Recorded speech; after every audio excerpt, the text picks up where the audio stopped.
Salut à tous, avant de continuer cette vidéo, je vous invite à liker, commenter et s'abonner sur la chaîne YouTube.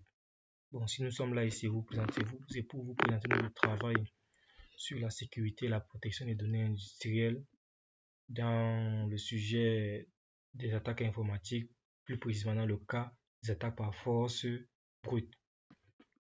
Avant de commencer, nous vous présentons d'abord les différents membres qui ont contribué à ce travail. Nous avons Ousmane Otto Emmanuel, nous avons Ngoba Kek, nous avons Nietam Dima Joyce Erika, nous avons Zwebet Bachou Derek Evra, nous avons Siping Mwafo Emeline Teresa, nous avons Abdulaziz, nous avons Bouba Yaou Sali, nous avons Abdurrahman Gaye Sali, nous avons Gansop Gante Alvin et enfin nous avons Siwaka Armand.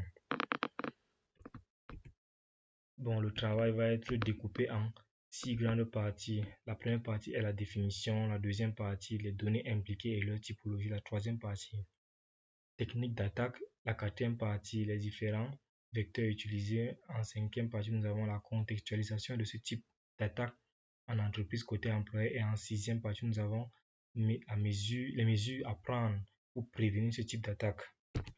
Sans plus tarder, nous commençons par la définition. Comme définition, nous avons une attaque par force brute est une méthode de craquage de mots de passe que le cybercriminel utilise pour déterminer les informations, identification des comptes, en particulier des mots de passe. Pour faciliter le piratage des comptes, le cybercriminel utilise beaucoup plus les logiciels du type H4, bien John the Ripper. Comme données impliquées et leur typologie, nous avons les mots de passe, les codes d'accès, les clés de chiffrement. Comme technique d'attaque, quelles sont les différentes techniques d'attaque? Nous avons comme première technique d'attaque la force brute simple qui consiste à deviner le mot de passe sans recours au logiciel. Comme deuxième technique d'attaque, nous avons le dictionnaire. Ici, l'attaquant s'appuie beaucoup plus sur un dictionnaire de mots et fait varier les combinaisons de mots avec les chiffres et aussi les caractères. Comme troisième technique, nous avons l'hybride. À ce niveau, l'attaquant associe force simple au dictionnaire.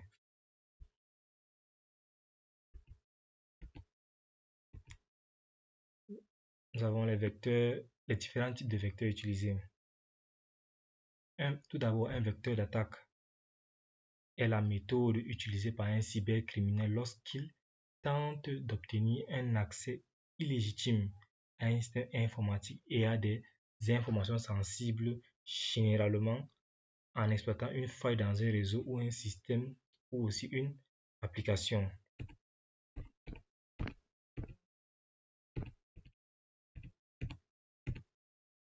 Ici, nous avons un schéma symbolisant les différents types d'attaques.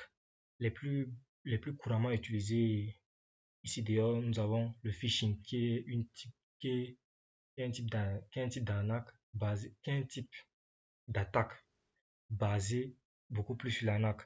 Nous avons aussi le malware. Là, il est beaucoup plus basé sur l'installation des logiciels malveillants. Comme contextualisation de ce type d'attaque en entreprise, beaucoup plus dans le côté employé, nous avons un accès non autorisé au compte. Si un attaquant parvient à accéder au compte des employés par le biais d'une attaque par force brute, il peut compromettre les informations confidentielles stockées dans ces comptes. Cela peut inclure des données sur les projets en cours, les plans de production, les secrets commerciaux, les informations financières, les données clients, etc. Nous avons aussi le risque de sabotage ou de vol de propriété intellectuelle.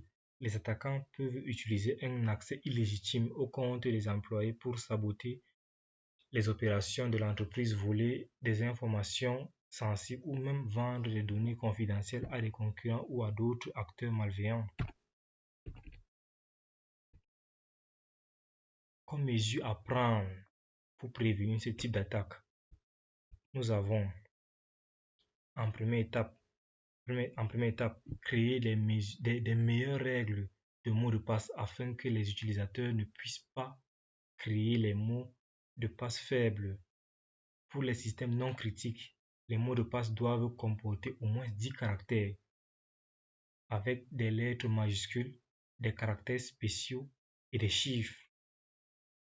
Pour des systèmes critiques, les mots de passe doivent comporter au moins 12 caractères avec un chiffrement fort des mots de passe ou phase de passe.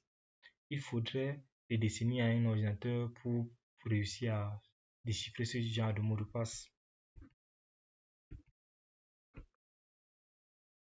Les stratégies pour pouvoir stopper les attaques. On peut utiliser des salts.